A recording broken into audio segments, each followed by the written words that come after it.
everyone, so this video is a special video that I'm making specifically about how to complete the discussion leader project. So I'm in student view. This is what your Laulima should look like, and so just in case you haven't signed up already, you can go to the discussion board and you can click on discussion leader project sign up, and this is where you can sign up for different weeks. And remember, you can do weeks, choose past, so you can do weeks 3 to 13. All right, so once you've done that, you want to know what you should be doing for the project.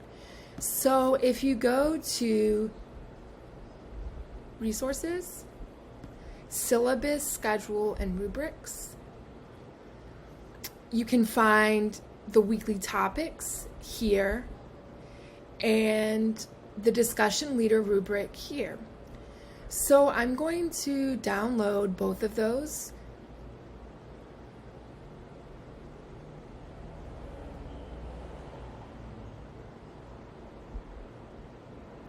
And then with my shared screen, I actually can't share more than one type of thing, so I either have to I had to choose between Google Chrome or Word. And so what I'm actually going to do is I'm going to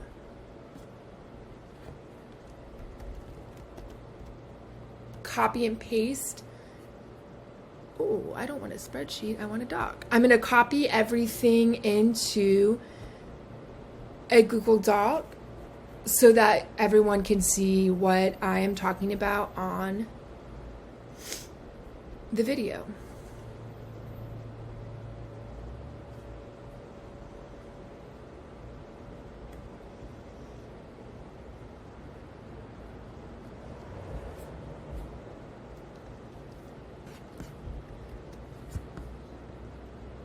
So this is what the weekly schedule should look like, and you can see that I have notes here about due dates and that sort of thing. And then the topic is in the second column.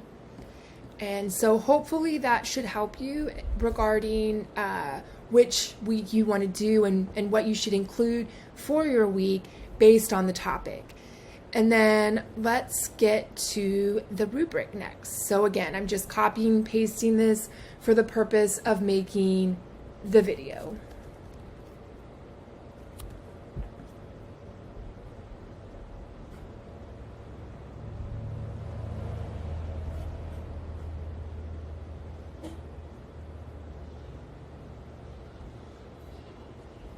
All right, so let's go over the specifics of what you need to do and how you will be graded. So you need to have a PowerPoint or a Prezi. You also have to have an interactive component. That interactive component should somehow be on your PowerPoint. And I'm going to show you exactly what I mean by that in a little bit later in the video. So the content of the material on your PowerPoint is worth 0 to 10 points. The content of your interactive component is worth 0 to 4 points, because that should be a smaller component of your assignment. How things are organized for the PowerPoint, again, 0 to 10, and for your interactive component, 0 to 4. And it says, PowerPoint/Prezi has a logical flow that follows the order of the weekly readings. Information presented in PowerPoint Prezi and interactive component is clear and concise. Just as an example, there are not too many words on each PowerPoint slide. And again, for creativity and appropriateness, you will get scored 0 to 10 for your PowerPoint and 0 to 4 for your interactive component. You can get up to 4 points for APA and ASA formatting, and then you can get up to 4 points for the Word doc that you submit that gives a rationale and an explanation for why you did the project the way that you did. And then you get 10 points for signing up. So if you've already signed up in the discussion board forum for a week, then you're already on your way to getting a good score. So what does all of this actually look like? Oh, one more thing about the rubric. You need to submit your discussion leader project Sunday night before your week starts.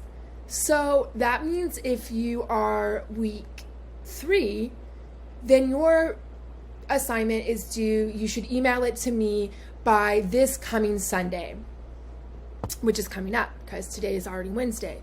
So the reason being is that I need to be able to look over your assignment either Sunday night or Monday morning to make sure you have everything you need, and so that I can upload your document to Laulima for your week so that your fellow classmates can look at your PowerPoint in order to help better understand the reading. So it's a supplemental thing. That also means you should be doing the readings and the videos for your week a week early. That way you can summarize all that material and cover it in your discussion board form. Now, some folks have asked, is this an individual or is this a group assignment if more than one person has signed up for the same week? Now, I go into detail about this on the syllabus, which again you can get with these other documents I already downloaded. It is this document right here. And so let's scroll down to where I explain assignments, and here is the discussion leader project. So instructor permission is required should you have to double or triple or quadruple up for the same week. And then again, highlighted in yellow, each student must complete an individual PowerPoint, therefore an individual assignment. Okay, so I do talk about how if you are signed up for the same week as somebody else, you need to touch base with them at least once. The reason being is that I don't want the PowerPoints for that week to look almost identical. You should ensure by communicating with the other students that are assigned your week that what you're doing for your assignments, your individual assignments, is relatively different.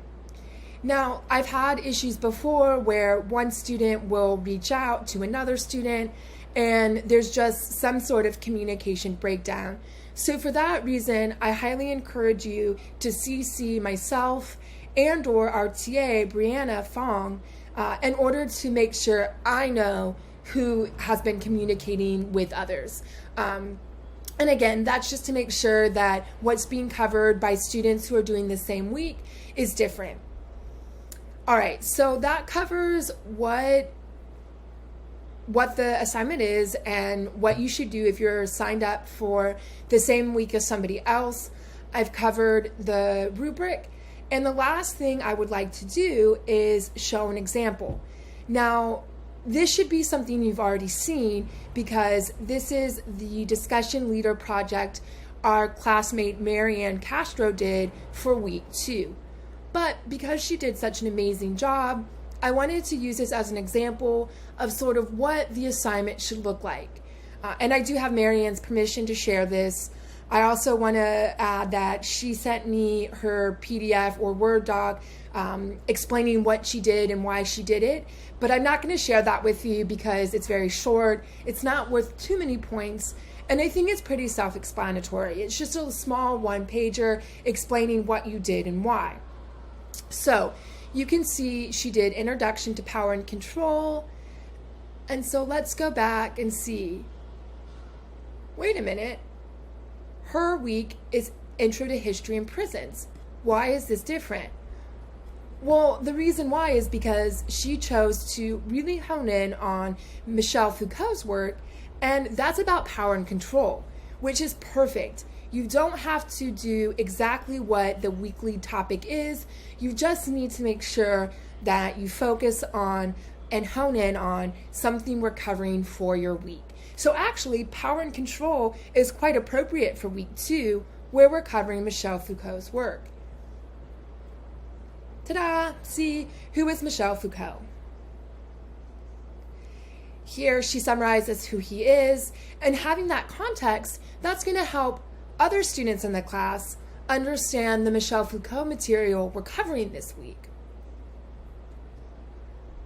Here, I really appreciate this slide because here Marianne has taken what Michel Foucault had to say about self-governance and the panopticon and applied that idea to a contemporary topic, which is CCTV. So you can see here she is taking stuff we covered, but adding to it by telling us more information about what Michel Foucault had to say about self-governance and applied it to a contemporary topic. That's great. I really like that because she's applying what we're learning in SOC 333 to a contemporary topic and is also expounding upon what we're covering. And again, going over the panopticon, which I talked about in my video, talking about what that means in terms of being in prison. And I also like how, she's covering some other stuff, or I guess some other scholars, not just the scholars that we're covering. Now, that's not necessarily required. There is no component on the rubric regarding introducing the class to new scholars researching the topics for that week. But if you want to, you can do that. And then additionally, she goes over Our Prison's Obsolete, which is the book we're reading for the first part of our semester. And you can see how, there's bullet points summarizing and covering the big takeaways from the first 2 chapters of Angela Davis's book. She's asking questions, which I believe is important for our class thinking about Angela Davis's work in an implied way. She's using page numbers when she's pulling quotes, which is great because then if you're like, oh, I didn't understand that passage, I can just flip to page 15, boom, I can look at it and see what Angela Davis is saying and how my classmate is sort of interpreting that. And she just goes on covering that. And again, she's building on this idea of incarceration as a business model, which is something I talked about in my video, but this is sort of Marianne's perspective on what that means. And then finally, she has the activity component. So hers is sort of just this a Q&A, and so she has fill in the blanks, and then she has an answer key, and she has her thank you, the end. And, the aesthetic is really nice. It's cute. It's nice to look at. So yeah, this is a great example of what your assignment should look like. And depending on how much wording you have on each slide, your PowerPoint might be longer or shorter.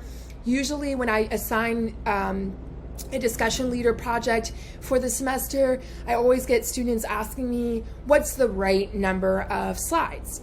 And there's no answer for that. For Marianne, she has 18 slides, and that kind of seems like a lot, but you can see that some of her slides have very little writing on them, and those slides are really just to get us thinking like, who is Michel Foucault? Okay, I know that's what we're going to be talking about. Our Prison's Obsolete. Great. She's pivoted to another topic that we cover in week 2. Activity. Great. Me as an instructor, as a grader, that just helps signify that she does in fact have the interactive component, and I know that it's there immediately because it's this big old slide.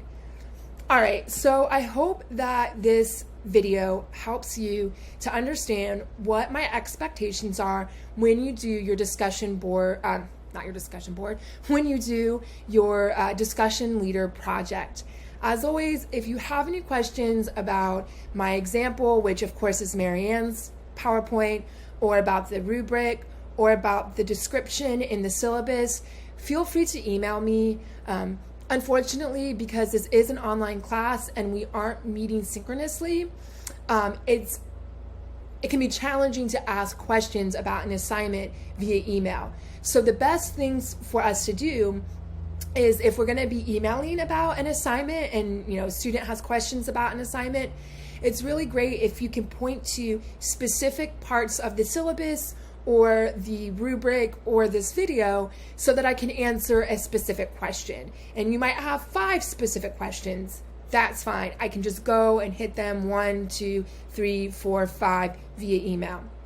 If that doesn't work, the other option is to schedule a meeting with either myself or Brianna, and we would do that virtually with Zoom or Google Hangout.